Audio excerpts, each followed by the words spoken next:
कहते हैं कि इंसान अकेले नहीं होता, बस उसकी परिस्थितियां अनुकूल नहीं होती, वो परिस्थितियां जो उसे अकेले रहने के लिए सक्षम नहीं बनाती। श्री कृष्ण कहते हैं कि हम अकेले आए हैं और अकेले ही जाएंगे।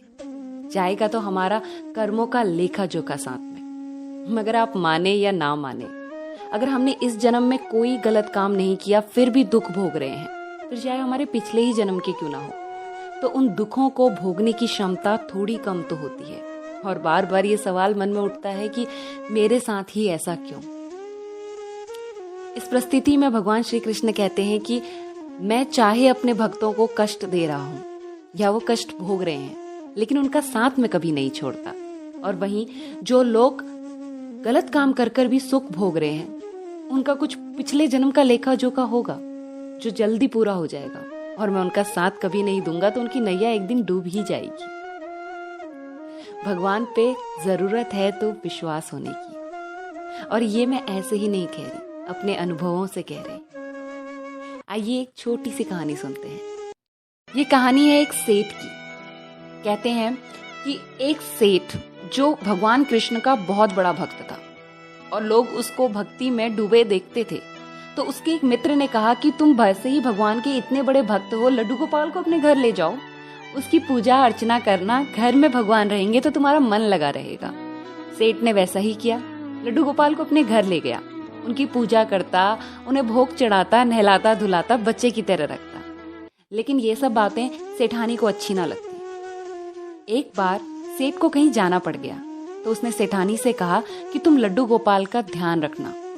लेकिन सेठानी ने सुनकर हाँ तो कर दी, मगर ऐसा कुछ किया नहीं। उसका बस चलता तो कभी कभी लड्डू गोपाल को भोग कराती और कभी कभी ऐसे ही जाने देती। 2-4 दिन बीत गए, उसे उलझने ज्यादा लगने लगी, तो उसने अपने घर के आंगन के एक बगीचे में गड्ढा किया और लड्डू गोपाल को उसमें दबा दिया।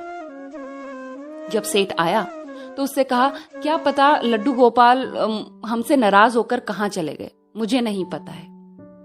सेठ बड़ा ही व्याकुल हुआ, ढूंढा इधर उधर, लेकिन कहीं मिले नहीं। कुछ दिनों बाद माली बगीचे में खोद रहा था, तो उसने वहां पे दबे हुए लड्डू गोपाल देखे। वो दौड़ता हुआ सेठानी के पास गया और उससे कहने लगा, ये देखिए इसमें मेरे को क्या मिला है। सेठानी बहुत गुस्से में आ गई।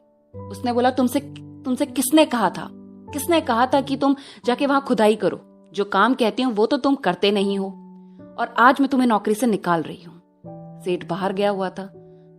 गरीब मालिक किसी से कुछ कह ना सका। लड्डू गोपाल को एक कोने में रखने लगा तो कहने लगी, ये लड्डू गोपाल को यहाँ क्यों रखा है, इसे भी अपने साथ ले जाओ।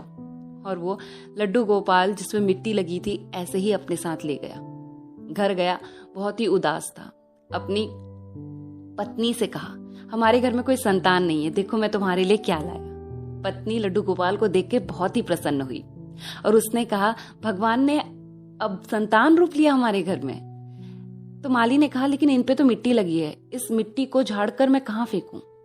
तो माली की पत्नी ने कहा, मिट्टी को झाड़कर बाहर आंगन में डाल दो, और लड्डू गोपाल को साफ करके वस्त्र पहना के घर में रख दिया। माली ये सोच कर परेशान था कि अब नौकरी से तो मैं चला गया, लड्डू गोपाल घर आए हैं, ये शुभ है कि अशुभ। लेकिन उसकी बीवी को भगवान पे पूरा विश्वास था, इसीलिए वो पूजा अर्चना करती। कुछ समय ऐसे ही बीत गया। माली बहुत चिंतित था कि अब भोग लगाने को भी कुछ नहीं, क्या करूं। तभी वहां से एक आदमी होके निकला। माली को आवाज लगाई। माली बाहर आया और उससे पूछा, क्या तुम पौधे लगाते हो? तो बोला, साहब पौधे ही लगाता हूँ, माली हूं। तो बोला, ये फूल तुमने लगाए जो तुम्हारे आंगन में है? बोला, हाँ साहब मैंने लगाए।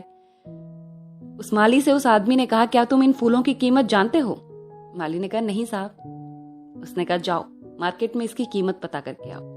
जब माली मार्केट में गया तो उसे पता चला कि ये फूल के बीज और फूल खुद भी बहुत ही कीमती है।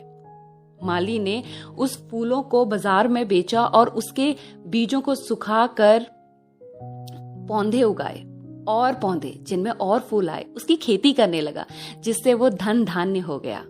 लड्डू गोपाल का बहुत बड़ा भक्त बन गया। एक बार एक भिखारन उनके घर पे आई।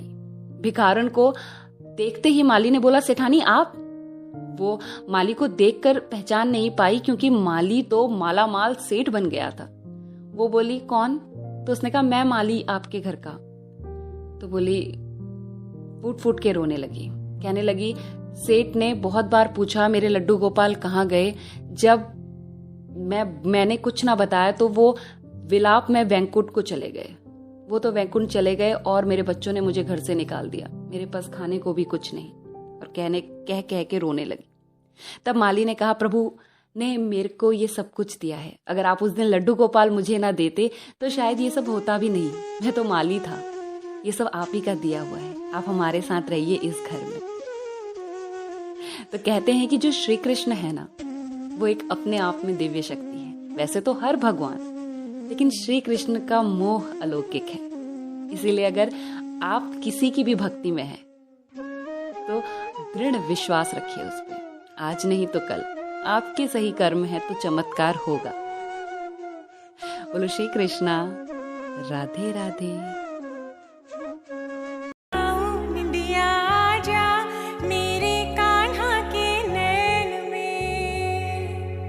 झूले में झूलाऊं तुझको लो